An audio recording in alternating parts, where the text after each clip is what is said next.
The second game of our second semifinal here. Another best of three. Snute is currently down one game. He lost on Star Station against Sage. And here we have him on screen in blue, facing his Protoss opponent, this time on Belgian Vestige. Starting to the top left, we have the Root Gaming player. This is, of course, Sage, and let's find out what he's going to do in game number 2. Game number 1, he started with a Gateway Expand, a very good build and very popular since Naniva introduced it to the European scene and has defeated so many players there.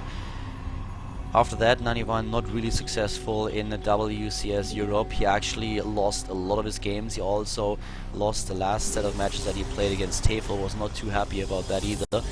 But in a DreamHack, he just played an amazing tournament, was defeated by Lenok in the finals, defeated a lot of Zergs on the way to face Lenok, and Sage is getting the pile in the main base once again. What Snute tried to do was go for a massive amount of Lings and Banelings in map number 1 to counter his opponent's build, but it didn't really work out too well for him. So right now we are in a position where it's going to be interesting to observe if Snute is just trying to change his style a little bit, and if so, then how. We have him once again starting with a spawning pool here instead of going into the hatch first. Hatch first is very risky if you are facing a forge opening, but if you are up against an opponent that starts with the gateway, you can always add the hatch first. There is no problem whatsoever. So it's gonna be it's gonna be interesting to see what he does when he realizes that he's once again up against the gateway opening. This is just the risk you take when you don't go for a drone scout. With an early drone scout, you have the option of going into a hatch first instead of the pool, but you are of course losing a little bit of mining time here and also dedicating one of your drones to find out what's going on. But right now, as you can see, we have still the safer option with the hatch after the spawning pool. The Overlord moving in at this point, already seeing, well, there is no forward pylon, there is no expansion just yet, so he will realize that it is most likely once again a gateway opening by his opponent. And this worked so well for Sage in game 2. Snute's third base was not done, but he had to cancel it. He had to cancel it while he was building it because we had just Sage moving in with too many units. There was no way for him to defend this. He tried, not for lack of trying, but well, let's find out what Snute is up to in game number 2. Once again, the gas. You always want to get gas when you see that your opponent is going into the gateway attack, or at least the gateway opening. Reason being that if there is an aggression or aggressive attack with... Can there be a not aggressive attack? I don't think so. So if there's an attack, you want to have speedlings, because the more stalker heavy your opponent plays, the better when you have a lot of zerglings that have the ability to surround them and take them out. Without that, it's going to be very difficult for you to hold this aggression.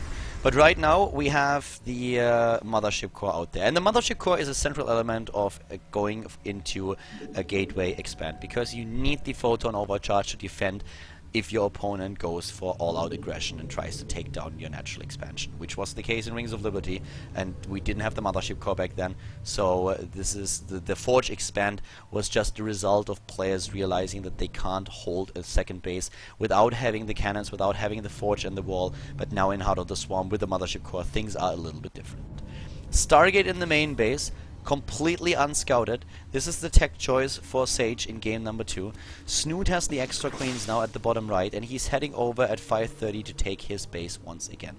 He sees at the front that there are not too many gateways, well actually there are 3 gateways being built again this time, so if Sage commits to this, he might actually be able to force another cancel here, but the problem really being that he does not know what's going on. He doesn't see the Stargate, he did not see the probe that is currently hovering over here and could put on the forward pylon, and will. So I'm a bit afraid that he might lose this third base once again. He has not a lot on the map. There are 8 Zerglings just now starting to scout the map, but let's see if they are able to find this pylon in time.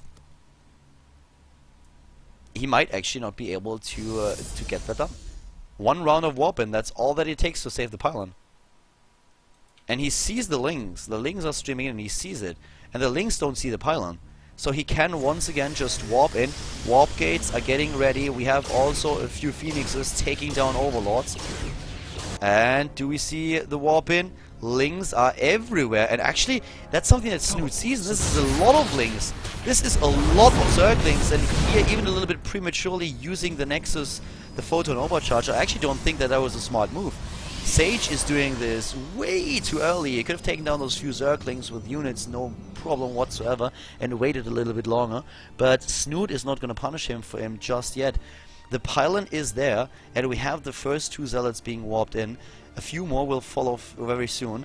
But now we also have, with the Phoenix is still harassing, we have the first Spore Crawlers being built.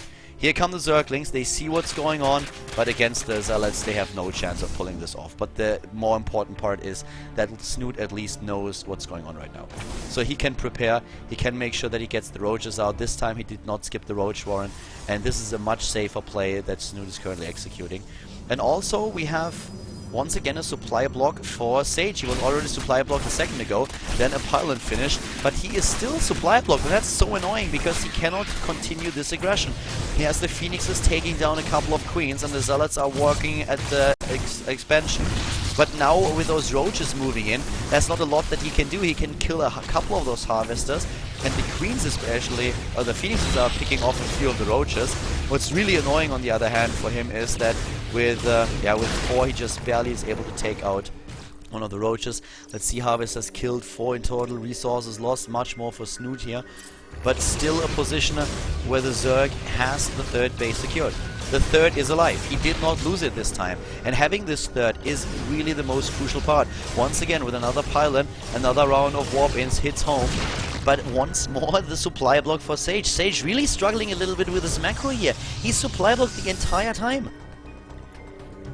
That's so annoying for them. This is like the 3rd time that he's supply blocked, and it could be worse. I mean, this is one of the situations where you want to apply pressure to the 3rd base, you want to take it down. Then you are supply blocked over and over again, and you can't do anything because your opponent has more units.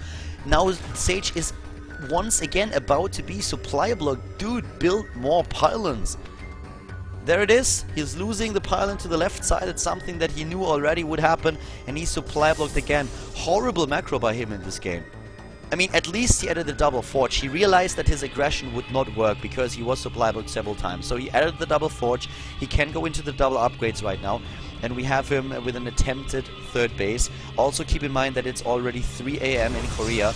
So both players a little bit tired here as well. It's quite late. Another round of warp-ins here. This time sentries to make sure that the force fields are going to be good. Trying to trap a few units. Rudy the Roach is trying to take down the wall on his own, but that is not happening with this many Phoenixes around. But for Sage, this is a very different game compared to map number 1. On map number 1, he was in a very good spot and he took the game fairly early. He took a really good lead, but now he's falling behind, and he's falling behind fast. We have a nice tech, a really fast tech into Hive at the 11-minute mark already, and Snute has a 20 supply lead. He has 3 bases, he's taking a 4th now. He's controlling huge parts of the map already with his creep. Could be better, but he's working at it, doing a decent job in a PvC. Still struggling a little bit with those Phoenixes. That's something that he did not really get a hold on just yet. How many did he lose in total? 10 Harvesters. Could be worse, but still. And Sage, he is now moving into Colossi. He's moving into Void Rays from 1 Stargate +1/+1, still being chrono boosted. Here we have now the Phoenixes soon to be dealing with Hydralisks. Hydra Den is on the production tab. And currently looking here at the forges, we're going to see +2/+2. Did we see the Twilight Council already? I don't think he built it. Let me double check. No, no Twilight Council, so he cannot go into the added upgrades. He will have to stick it out with 1/1 for now. Another oversight by him. Another huge oversight by Sage. He can't be too happy about this. This is not him trying to hit a timing on 1. And again, supply blocked and heavily supply blocked. Now building the Twilight Council. And this aggression might take down the 4th, but I feel even if he takes down the 4th, that is all that he's going to do with it. Would still be an accomplishment. I mean, 3 base against 3 base. It's not being too bad. Yeah. Snute is not even trying. Snute is not even trying. He's building his Vipers and his Hydras now. But with Blinding Cloud abduct, and everything that he has, he should be able to do a lot of damage to the Protoss army. The drone is already being here, probably gonna drop that hatch fairly soon once again. Army supply by now is in favor of Snute, and now he has the Vipers out. He also has the range upgrade for his Hydralisks. And we have the speed upgrade not done just yet, as you can see, but +2/+2 not being researched for neither one of them. But there's a difference.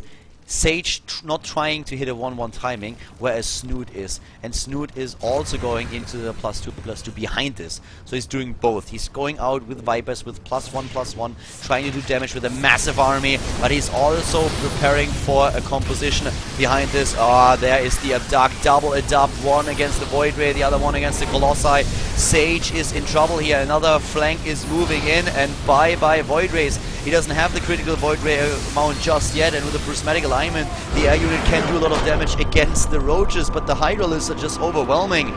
Sage is being taken out here quite easily in game number 2. Snute is forcing a third game in this best of 3 series.